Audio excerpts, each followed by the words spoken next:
You will agree with me that Bubu gowns or free gowns has come to stay just like corsets, and it's up to you not to do the basic all the time. Once in a while, you have to spice things up, and that's what this video is all about. In this video, I'll be showing you how I created this beautiful Bubu gown on the left to the one you see me putting on the right. And trust me, this is not the usual, and it's something you'd like to see. Kindly watch this video to the very end, and let's get to it.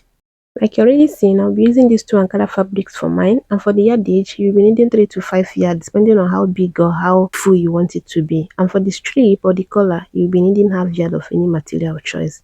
Aso-oke was used actually for the original design you'd see on the thumbnail. Now let's go ahead and fold our fabric, but before we do that, Hello, you don't even know my name, but I am happy you came by. my fabric is folded here, and I know it's kind of hard for you to see because of the kind of print I'm using. For you to fold so you don't waste your fabric, you're going to divide your shoulder measurement by 2. Then you're going to add 5 inches or 6 inches for the pleats on the shoulder to that your shoulder measurement divided by 2. Then you're going to add the length of your sleeve plus the hemming allowance of the sleeve. Okay, so that's exactly what I have here. Now I'm going to start from this top here and measure down to the length first, and I want it to be 40 inches plus extra 3 inches for folding allowance. That's the hemming allowance, and that's what I have there. I'm going to measure the same thing here too, 40 inches plus 3, and that would be 43 inches. I'll go ahead now and rule it out, and there we have it for the length that we want. You can decide to start from this top here and start taking your measurements, or you start from this top here. For me, I don't know why I choose to start here, but I'm just ruling out a straight line to serve as the starting point. Now, on that line, I'm going to take my shoulder measurement divided by 2, and from that point, I'm going to mark 5 inches for the pleat on the shoulder. You can decide to do more if you want it bolder. And from that 5 inches, I'm going to mark 10 inches plus 2 inches hemming allowance for the sleeve. Okay, so that's all I have here. If you want to slant the shoulder, come to this point and mark 2 or 2.5 or even 3 inches and connect it all the way to the shoulder point. I hope you understand that. Now I'm going to start on that starting line again and mark down to my waist measurement, and then I'll go down to my hip line, my waistline actually, and then to my hip line. We do not even need that waistline measurement, but we'll get to that. On the hip line measurement, I'm going to take my hip measurement divided by 4 plus extra 4 inches for ease. Do well to do whatever ease allowance that you want. And I'm going to mark whatever I have on that hip line all the way to the down and roll it out like so. Just connect it like so. It's simple. Now I'll come up 3 inches from that hip line. These 3 inches to where we'll be connecting the cowl style to. Next, for the round sleeve, I'm going to start here and measure around my sleeve plus extra 2.5 as is. Now I'm just trying to make sure I have the same thing I have on this other part and then connect it straight like so. From this point here, come in by 1 inch or whatever. If you want to use 1 inch to fold the sleeve, come in by 1. If you want to, come in by 2 inches, and then start from that point and connect it to these 3 inches we came up from the hip line. You're going to curve it to that 3 inches and blend it to the hip line. Okay, I'm just trying to highlight it. Now this 3 inches is where your pocket will be starting from, and know that you can even connect, curve these two pass your hip line measurement according to what is on the thumbnail, but I just want mine to stop just before the hip line. Okay, do where to curve it to wherever you want it, and it's just the same process, just the length of the cowl is the difference. Then I'll go ahead and cut it out like you see here, and then we do the neckline. And I'm using 3 inches by 10 for the front, and then for the back it's going to be 3 by 1 inch. First I'm marking for the back because I want to use this to trace out for the back. Okay, 3 inches by 1 for the back, and then 3 inches by 10 for the front. 3 for width and 10 inches for depth. 3 for width and 1 inch for depth for the back. Okay, then you're going to, the front is V obviously, Then you're going to connect it like that. Next, you're going to determine how wide you want the strip to be, and whatever you have, you're going to divide that by 2. Let's say you want to use 1.5 for the strip on the front. You're going to mark 0.75, but then you're going to use half inch to join, so you're going to minus that half inch actually. So go ahead and do it the right way. You can actually decide not to cut out anything here. Trust me, it's not going to affect anything. Okay, so I'm marking 0.75 here because I want to use 2 inches band or strip. Then you see how I curved it to the neckline. Go ahead and do yours like that. Then we are going to cut out. First, I'm going to cut out the neckline for the back, and then fold my fabric again, place this on it, and then cut it out. I'm supposed to trace it out before showing you, but I just want to share this just so, of course, you are a smart designer, just so you don't waste your fabric. You're going to, that the other part is the where we use as the upper part for the one we already cut out. You're going to turn it upside down so that the upper part will now face the downside. I don't know if you understand. My fabric is folded, and if you noticed, this part now that is going as the down is actually smaller. Don't worry, just follow the process while you're cutting yours. The inspiration will come. Let me not talk too much. Then I'll go ahead and cut it out. Indicate where the back of this fabric is, and then take out the back, and now we go ahead and cut for the front. Now I'm cutting away half inch that I will use to join the band to this fabric, but I'm not doing that to the neckline. So the neckline is just the same. I'm only adding half inch on this center part here. Next, you're going to measure whatever you have from the shoulder, just the neckline area. You're going to mark it all the way to the down. Take the back too and measure the back. You're going to measure it like this, or better still, you're going to transfer whatever you measured from the front, like this, and then you measure it round. For me, I have about 47 inches, and I'm going to use that to cut out for the strip, the fabric I showed you area for the strip or the collar. Okay, now don't forget this part because it's very important. This is where the pocket is going to start. I notched it so it's easier for me to know where the pocket to start on the 4 parts of this dress. I hope that makes sense. Now go ahead and cut for the pocket. Do your pocket anyhow you want, but this is how I usually do mine. I have 4 inches on fold here. It's actually 4 fold, meaning that I'm cutting for 2, and then I'll just give it this curve. The length, I'm using 10 inch for the length, and this is what it looks like after cutting it out. I'm going to use one to trace out another 2, and that would make it 4 pockets, which is what we actually need.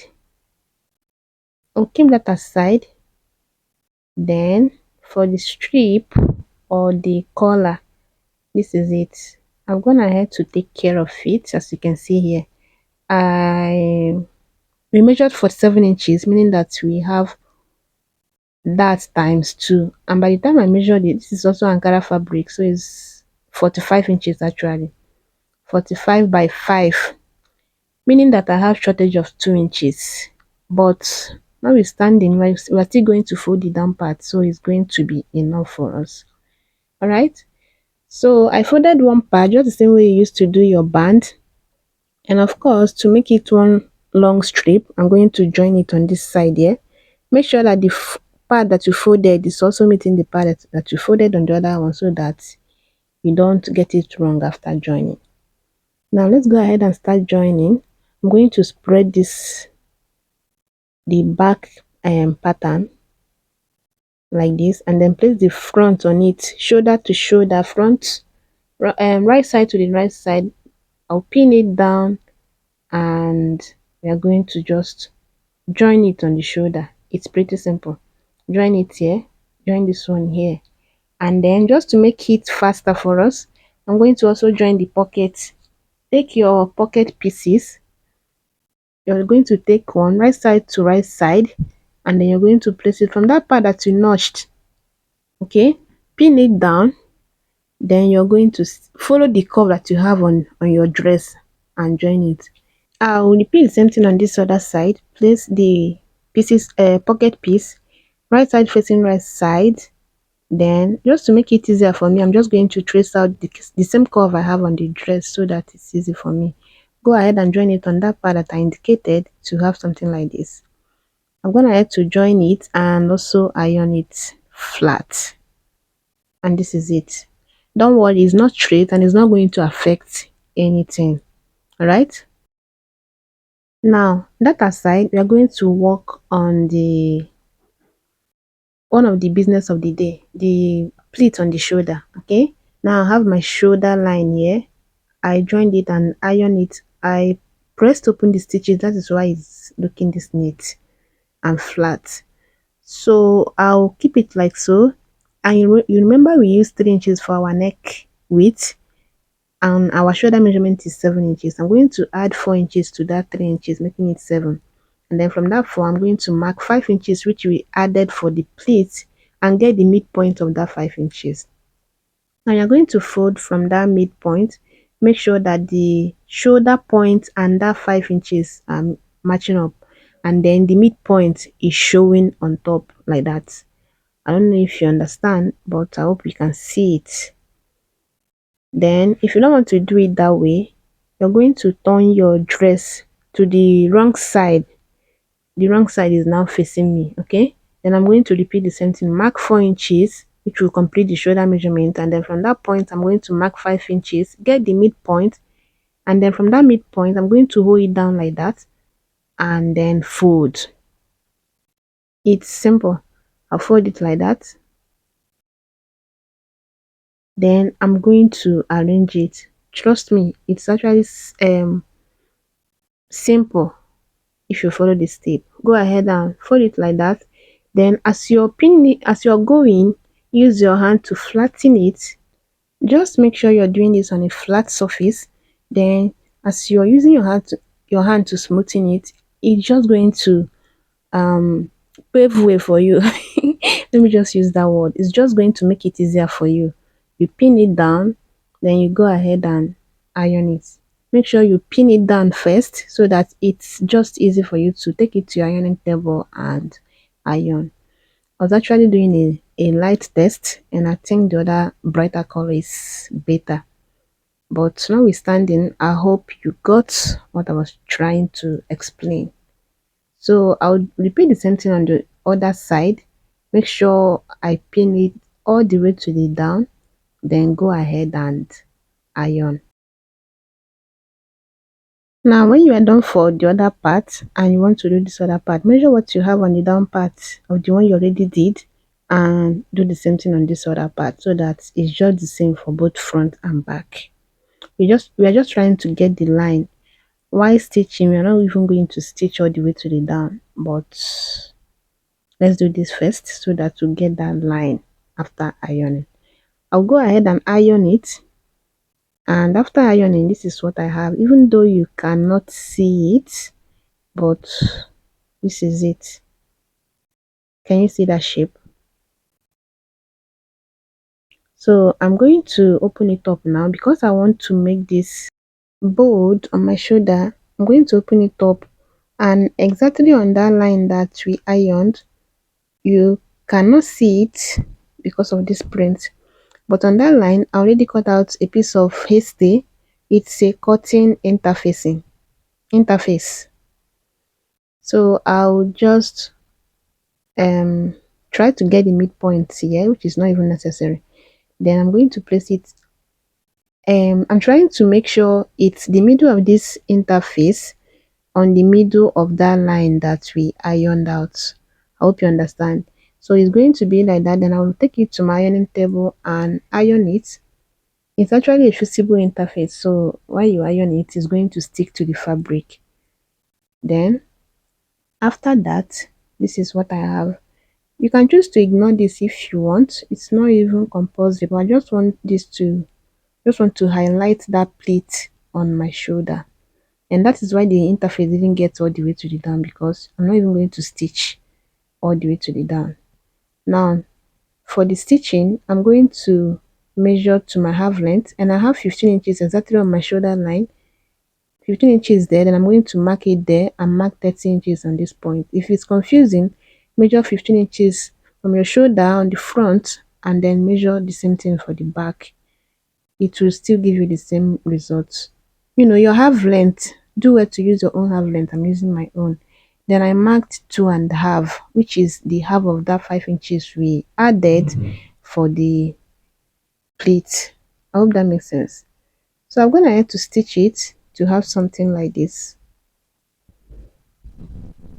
Now, the next thing we are going to do now is to go ahead and close the sides. I'm going to hold it like this. I'll just lay it flat on the table, pin it down, then I'm going to start from this point. Ignore that 1 inch you added for hemming the sleeve, and then you're going to follow the shape you have here. Start from this point, stitch, and then when you get to the pocket, follow the curve of the pocket, and then you come out again and stitch it all the way to the down. Then you're going to do the same thing on this other side. The reason why we are ignoring the 1 inch is that we are going to fold first. We are going to hem the sleeve first before starting to join. Just go ahead and hem your sleeve. Use that 1 inch you added or any allowance you added for hemming the sleeve and hem it. Then you start closing the side. So this is what I have after I've gone ahead to close mine, hem the sleeve, and then close this side. I also ironed it to make it down it. Now the next thing we work on is on the strip or the collar. I'm going to get the midpoint of the back neckline like so. I folded it shoulder to shoulder, and then I get the midpoint of the back, which is necessary. Then I'm going to take this strip or the collar. We already have the midpoint, right? It's visible enough.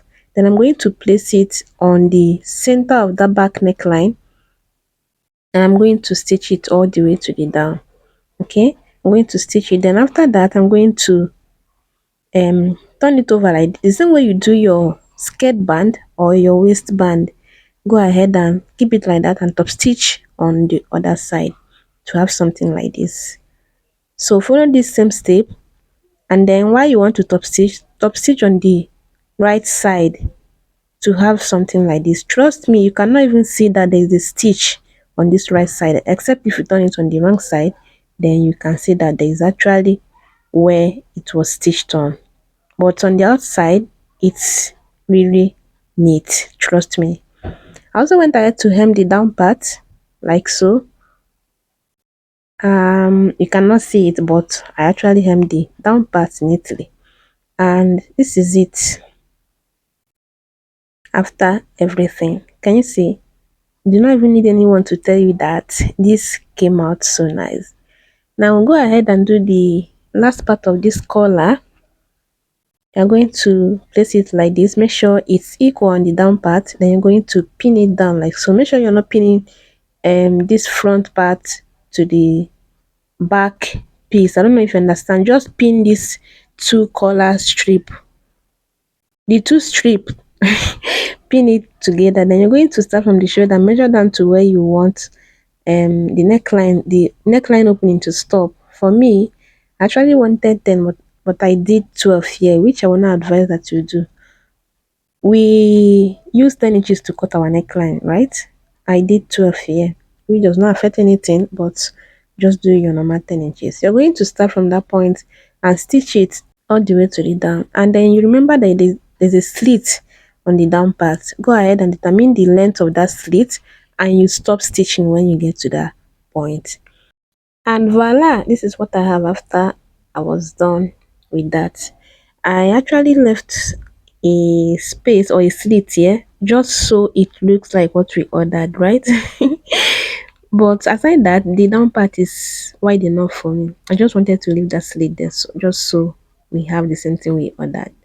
And for the band, this is where that our waistline marking will come to play. Okay, on that line you're going to measure your waist circumference divided by 4.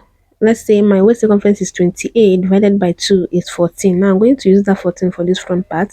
I'm going to mark that 14. Then from that point, I'm going to measure what I have all the way to the other end and then divide that by 2. Okay. So I have 16 inches left and I'm marking 8 inches on this side and 8 inches on the other side, and I'll be left with my 14 inches. On that part that I marked, I'm going to take this my band. It's 1.5 for height and then 26 inches as the length. Okay, do whatever works for you, but this is okay for me. You know how to just cut a straight something and then join it. I'm going to place it like this and stitch on it, or you place it like this and stitch on it, whichever works for you. It will give you the same effect. So that's why we'll be tying it to your back after wearing your dress. And here comes the end of our tutorial. I hope you gained something, and I hope this is as easy as I promised you it to be. Let me know in the comment section. My name is Confidence, and I'll see you on my next one. Be good.